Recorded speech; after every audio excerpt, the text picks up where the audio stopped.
الحمدللہ والصلاة والسلام علی رسول اللہ اما بعد۔ قرآن مجید اللہ تعالیٰ کی کتاب ہے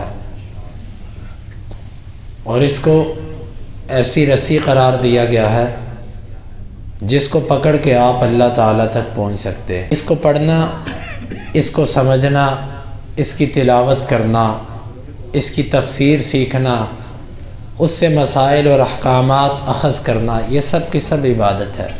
اور دنیا کے علوم میں سے سب سے اشرف ترین علم جو ہے وہ قرآن مجید کا علم ہے۔ دنیا کی کتابوں میں سے سب سے افضل کتاب قرآن ہے، اور قرآن ہی اس کے متعلق جتنے علوم ہیں یہ بھی افضل ہے۔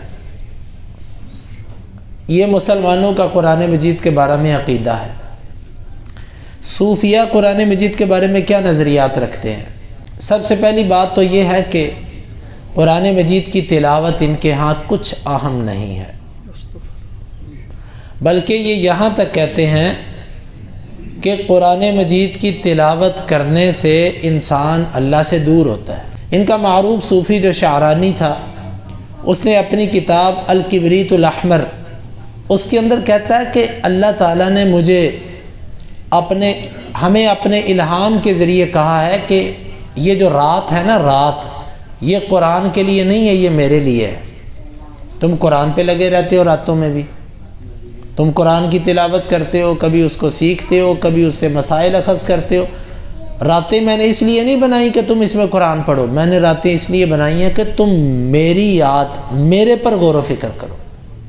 یعنی کہ ان کے نزدیک قرآن پر غور و فکر آپ کو اللہ سے دور کرتا ہے، لہٰذا قرآن پر نہیں، اللہ کی ذات پہ غور و فکر کرو اور قرآن کو ترک کر کے کرو۔ اب اسی لیے آپ دیکھ لیں کہ یہ جتنے صوفیہ اور جتنے اس مزاج کے لوگ ہوتے ہیں، آپ ان کے سامنے قرآن مجید کھول لیں اور ان سے کہیں اوپر سے دیکھ کے پڑھو، ناظرہ پڑھو، ناظرہ سناؤ قرآن مجید کا۔ اللہ ماشاءاللہ شاید ان میں سے کوئی ہو جو قرآن مجید ٹھیک پڑھ جائے، وگرنہ یہ قرآن اوپر سے دیکھ کے پڑھ بھی نہیں سکتے۔ ان کی تو یہ حالت ہوتی ہے، ان کو کلمہ بھی نہیں آتا ہوتا بعض کو، اور وہ بنے بڑے پیر بابا ہوتے ہیں۔ چونکہ ان کو تعلیم یہ دی جاتی ہے کہ تمہاری بڑی عبادت کیا ہے؟ تصور شیخ، اپنے استاذ کے بارے میں، اپنے شیخ کا ہی ہر وقت ذہن میں خیال رکھنا ہے، یا اللہ رب العالمین کے بارے میں اس کے بعد غور و فکر کرنا ہے۔ یہ کتاب و سنت پر قرآن مجید کی تلاوت اور تفکر اور تدبر، اس کی طرف ان کی دعوت نہیں ہوتی۔ حالانکہ پورے قرآن مجید کو پڑھیے، قرآن نے جا بجا یہ کہا کہ افلا یتدبرون القرآن، یہ قرآن پر غور و فکر کیوں نہیں کرتے، سوچ و بچار کیوں نہیں کرتے؟ لیکن یہ لوگ کہتے ہیں کہ قرآن پر غور و فکر جو ہے یہ آپ کو اللہ سے دور کرتا ہے۔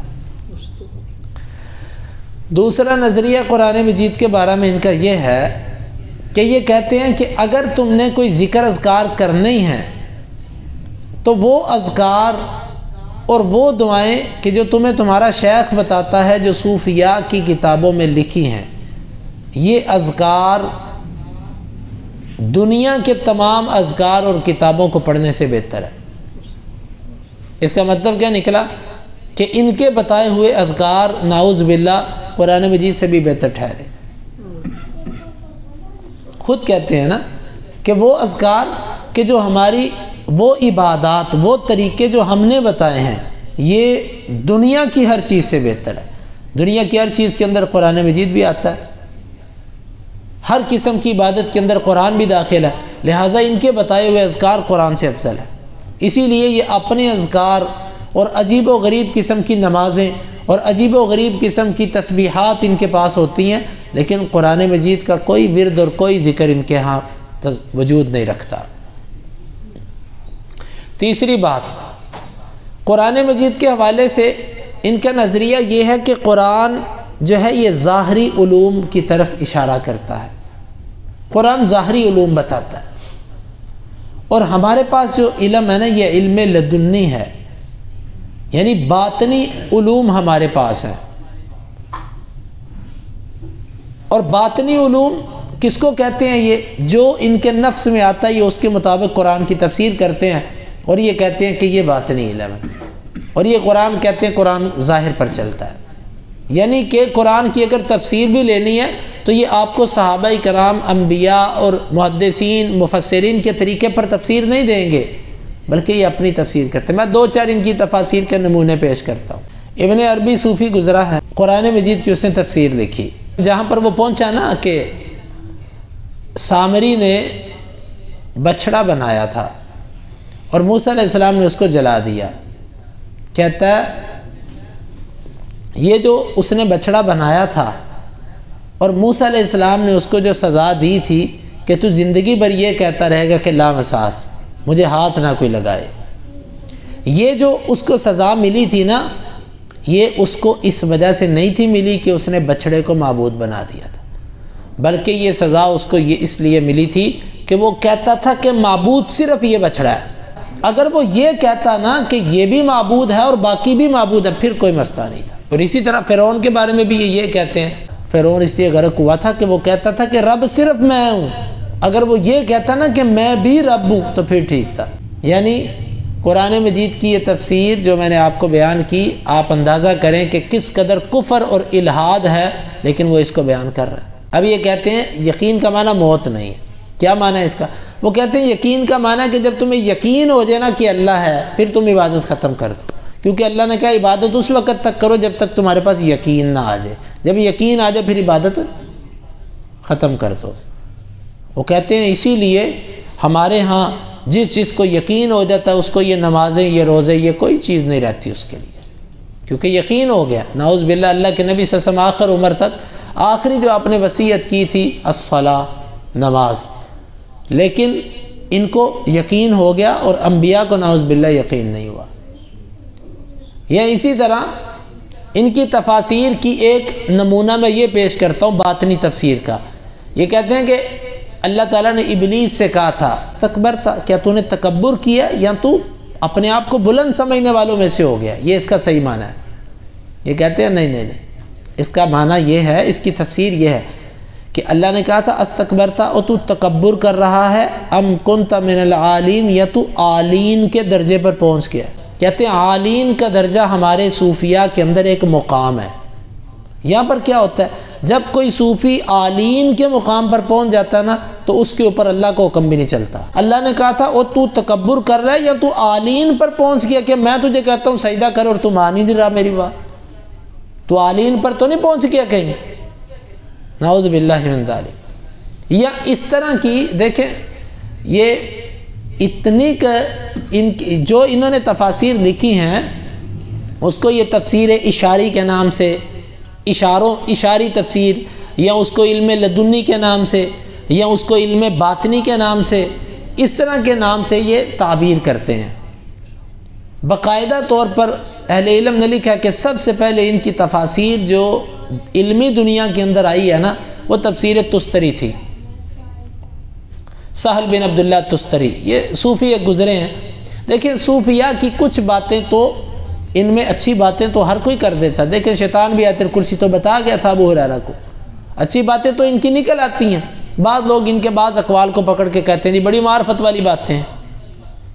بات یہ نہیں ہوتی، بات یہ ہوتی ہے کہ آج آ کر بندے کی بنیاد کو دیکھا جاتا ہے، اس کی اصل کو دیکھا جاتا ہے کہ اس میں یہ کیا ہے۔ تو تیسری چیز قرآن کے بارے میں جو ہم نے آپ کو بتائی وہ ان کا اوٹ پٹانگ اور غلط قسم کی اور کفریہ قسم کی تفاسیر ہے، اور ان میں اتنی جرت پیدا ہو جاتی ہے قرآن کی تفسیر کے حوالے سے کہ یہ کہتے ہیں کہ جتنے مفسرین اور حدیثیں ہیں یہ سب ظاہری چیزیں ہیں۔ جس طرح کہ میں نے آپ کو پیچھے ایک گمراہ صوفی کا قول پیش کیا تھا، وہ کہتا تھا وقف الانبیاء وخذنا فی البحر، ہم سمندر میں داخل ہو گئے اور انبیاء کناروں پر ہی کھڑے ہو گئے۔ انبیاء نہیں اندر آئے، کس کنارے میں تم کس سمندر میں داخل ہوئے؟ علم و معرفت کے سمندر میں، اور انبیاء کناروں تک رہے ہیں۔ اور وہ ابن سبعین وہ ملحد قسم کا بے دین جس کے کفر پر تقریباً اہل علم متفق ہیں، وہ ظالم تو یہ کہا کرتا تھا کہ حجر ابن آمنہ واسعہ اذ قال لا نبی بعدی، آمنہ کے بیٹے نے ایک وسیع چیز کو تنگ کر دیا یہ کہہ کر کہ میرے بعد نبی کوئی نہیں آئے گا۔ نہیں سمجھے آپ کہ یہ سلسلہ تو قیامت تک رہنا تھا، وہ ایسے تنگی پیدا کر گیا۔ یہ کفریات ان کی اور اس طرح کی حفوات اور اس طرح کی جس کو یہ تفسیر کہتے ہیں، جس کو یہ نکات کہتے ہیں، یہ ان کی کتابوں کے اندر لکھا ہوا ہے، اور آپ دیکھیے گا کہ ان کی زندگیوں کے اندر قرآن نہیں ہوتا۔ اسی طرح قرآن کے بارے میں ہمارا عقیدہ یہ ہے کہ قرآن کے اندر عقیدہ لینا تو قرآن سے، اگر تم نے ہدایت لینی ہے تو قرآن سے، کوئی بھی چیز تمہیں قرآن سے ملے گی۔ ان کے نزدیک یہ نہیں، ان کے ہاں قرآن سے بڑا معلم ان کے ہاں ان کا شیخ ہوتا ہے، جس کو یہ تصور شیخ کا ایک نام دیتے ہیں، تصور شیخ۔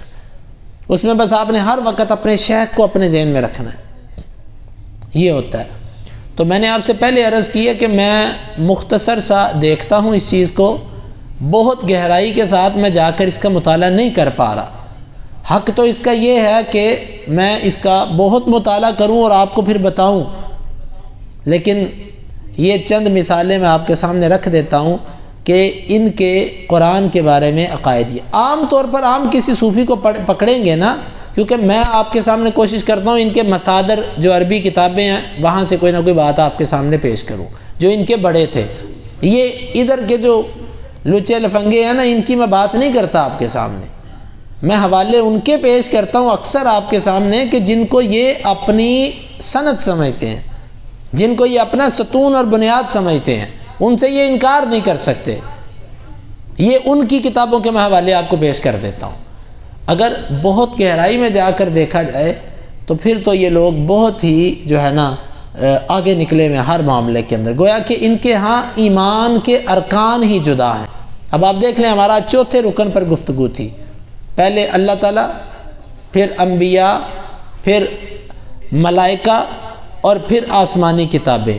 ان چاروں کے بارے میں جو مسلمانوں کے عقائد اور نظریات ہیں، ان لوگوں کے عقائد اور نظریات یکسر اس سے مختلف ہیں۔